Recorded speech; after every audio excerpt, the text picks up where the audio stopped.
दर्द हाकिम हो तो फिर फरियाद क्या करना।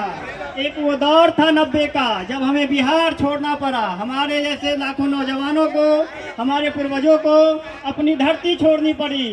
उसके बाद एक ये दौर आया कि जब हम प्रवासी बिहारी कहलाने लगे और प्रवासी बनने के पश्चात हमें गाली गोली मिल रही है। क्या हम इस देश के नागरिक नहीं? क्या इस देश के राज्यों पर मेरा अधिकार नहीं? क्या इस देश के संसाधनों पर मेरा अधिकार नहीं? जिस दिल्ली को हमने दिल्ली बनाया, जिस दिल्ली को हमने देश का दिल बनाया, उस दिल्ली में हमारे भाइयों के ऊपर, पांडव जैसे लड़कों के ऊपर, मजदूर टाइप के लड़कों के ऊपर गोली चलती है, वो भी दिल्ली पुलिस के बंदूक से चलती है। क्या ये शर्मनाक बात नहीं है?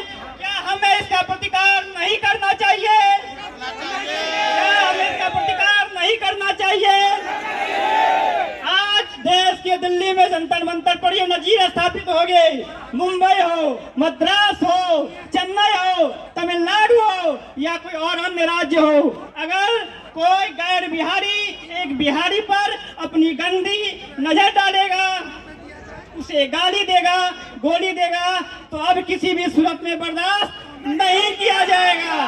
आज हम यहाँ 500 हैं, समय आएगी, जरूरत पड़ेगी तो संख्या 5 लाख तक हो सकती है, 5 करोड़ तक हो सकती है। इसी धरती पर, इसी दिल्ली में, इसी दिल्ली के धरती पर हमारी संख्या दिल्ली के कुल आबादी में 30% हम हैं। हम चाहे तो दिल्ली रोक सकते हैं, बंद कर सकते हैं। इन्हीं बातों के साथ अब हम चाह रहे हैं कि कम से कम 30 सेकंड का मौन हो जाए, फिर हम कार्यक्रम विधिवत रूप से शुरू